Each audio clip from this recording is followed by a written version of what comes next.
साल 2024 सियासी तौर पर बहुत चौंकाने वाला साल रहा है। इस साल के चुनावी नतीजों ने यह साबित कर दिया है कि देश की जनता को साधना इतना आसान नहीं है। जनता ने लोकसभा चुनाव से लेकर विभिन्न विधानसभा चुनावों तक ऐसा जनादेश दिया जिसका अंदाजा राजनीति के बड़े बड़े विश्लेषक और दिग्गज नहीं लगा पाए। आपको बताते हैं कि 2024 का वो कौन सा चौंकाने वाला माहौल रहा, या यूं कहें कि 2024 को सियासी पिच पर चौंकाने वाला साल क्यों कहा जाता है, तो उसकी वजह ये सारी घटनाएं हैं। सबसे पहले आपको बताते हैं कि कैसे लोकसभा चुनाव के नतीजों ने एनडीए को बड़ा झटका दिया। दरअसल इस साल 18वीं लोकसभा के चुनाव हुए थे। चुनाव से पहले देश में बीजेपी की हवा होने का दावा किया जा रहा था। खुद बीजेपी भी ओवर कॉन्फिडेंस में थी, आत्मविश्वास से लबरेज थी। इसका अंदाजा इस बात से लगाया गया कि बीजेपी ने चुनाव से पहले 400 पार का नारा दिया था। विभिन्न राजनीतिक पंडितों ने भी ये माना कि बीजेपी रिकॉर्ड सीटें जीत सकती है। बीजेपी के नेतृत्व में एनडीए का आंकड़ा 400 पार जा सकता है। हालांकि जब नतीजे आए तो सब हैरान। बीजेपी बहुमत का आंकड़ा भी नहीं छू पाई, महज 240 सीटों पर सिमट गई। हालांकि तेलुगु देशम पार्टी और जनता दल यूनाइटेड और अन्य सहयोगी दलों की मदद से बीजेपी लगातार तीसरी बार केंद्र की सत्ता पर काबिज हुई। लोकसभा चुनाव के नतीजों के बाद प्रधानमंत्री नरेंद्र मोदी की लोकप्रियता में गिरावट आने का दावा हुआ। हालांकि लोकसभा चुनाव के बाद हुए विधानसभा चुनाव के नतीजों ने यह साफ कर दिया कि प्रधानमंत्री नरेंद्र मोदी की लोकप्रियता अभी भी बरकरार है और वो अभी भी देश के सर्वमान्य नेता हैं। आम चुनाव के दौरान विपक्षी गठबंधन ने यह आरोप लगाया कि बीजेपी को बम्पर बहुमत मिला तो वो संविधान बदल देंगे। विपक्ष चुनाव प्रचार में संविधान को लेकर ऐसा नैरेटिव गढ़ने में सफल रहा और यही वजह रही कि जम्मू कश्मीर से अनुच्छेद 370 हटने, अयोध्या में राम मंदिर निर्माण जैसे क्रांतिकारी फैसलों के बाद भी बीजेपी अकेले दम पर बहुमत का आंकड़ा नहीं छू पाई। देश के हिंदी बेल्ट को बीजेपी का मजबूत गढ़ माना जाता है, लेकिन हैरानी इस बात की रही कि हिंदी बेल्ट के ही सबसे अहम राज्य उत्तर प्रदेश में भी बीजेपी को झटका लगा। उत्तर प्रदेश में बीजेपी मात्र 33 सीटों पर सिमट गई। 80 लोकसभा सीटों वाली यूपी में बीजेपी को सिर्फ 33 सीटें और समाजवादी पार्टी बाजी मारती नजर आई। देश में गठबंधन की राजनीति का लंबा इतिहास रहा है, लेकिन 2014 और 2019 के आम चुनाव में अगर देखिए तो बीजेपी की प्रचंड जीत के बाद ऐसा माना जा रहा था कि देश से गठबंधन राजनीति की विदाई हो चुकी है और लोग अब किसी भी पार्टी को निर्णायक जनादेश देना पसंद करते हैं। लेकिन 2024 के चुनाव में सबको यही वाली उम्मीद थी पिछले 2 टर्म की, लेकिन जनता स्पष्ट बहुमत नहीं देती दिखाई पड़ी। चुनाव नतीजों ने सारी उम्मीदों को ध्वस्त कर दिया। गठबंधन राजनीति को फिर से जिंदा होना पड़ा। पिछले 2 कार्यकाल में बम्पर जनादेश पाने वाली बीजेपी इस बार गठबंधन के साथियों पर निर्भर है।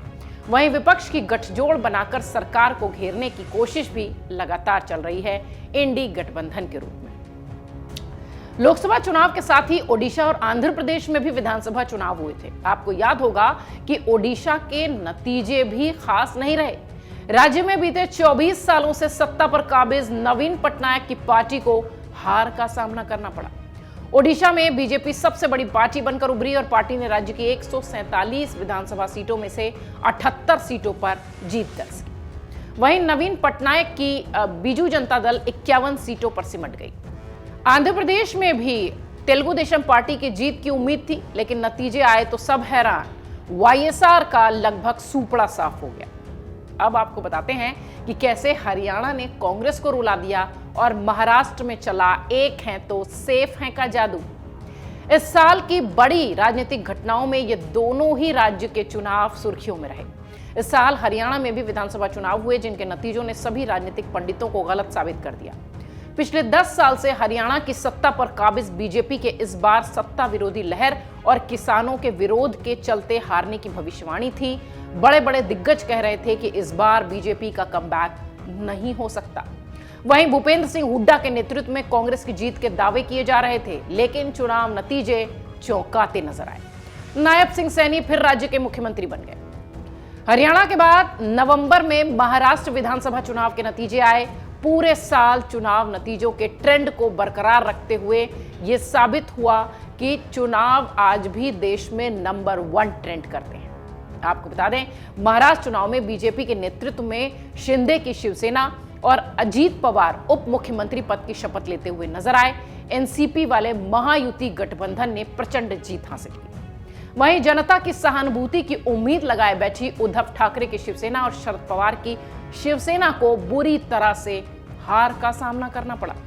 दोनों पार्टियों ने लगभग चुनाव में अच्छा प्रदर्शन किया था और उस प्रदर्शन से उत्साहित इन पार्टियों के नेतृत्व ने भी विधानसभा चुनाव में जीत का दावा किया था, लेकिन चुनावी नतीजे पूरी तरह से पलटते नजर आए। कांग्रेस की हालत पिछले चुनाव से ज्यादा खराब हो गई। देवेंद्र फडणवीस राज्य की कमान संभालते नजर आए और ट्रेंडिंग टॉपिक इस साल भी चुनाव ही रहा। इसके अलावा जम्मू कश्मीर के विधानसभा चुनाव में अनुच्छेद 370 हटाने के फैसले के बाद बीजेपी को बहुमत की उम्मीद थी, लेकिन वो पूरी नहीं हो सकी। झारखंड में भी बीजेपी को झटका लगा। हेमंत सोरेन की सरकार की सत्ता में फिर वापसी हो गई। उपचुनाव में भी कई सीटों पर हैरान करने वाले नतीजे देखने मिले। खासकर यूपी में अगर देखिए तो लोकसभा चुनाव में 37 सीटें जीतने वाली सपा को बुरी तरह से 7 सीटों पर हुए उपचुनाव में 2 सीटों से ही संतोष करना पड़ा। तो इस साल 2024 के जो भी चुनाव रहे वो हमेशा से उसके परिणाम चौंकाने वाले ही दिखाई पड़े। इसलिए भी 2024 में ये घटनाएं, ये चुनाव, राज्यों में हुआ बड़ा परिवर्तन सुर्खियों में रहा और हमेशा की तरह इलेक्शन भी 2024 का सबसे पसंदीदा और ट्रेंडिंग विषय रहा। अगर आप ये वीडियो YouTube पर देख रहे हैं तो हमारे चैनल को सब्सक्राइब कर बेल आइकन दबाएं और Facebook पर देख रहे हैं तो हमारे पेज को लाइक करें। 8 मिलियन प्लस सब्सक्राइबर, आपके इस भरोसे के लिए बहुत धन्यवाद।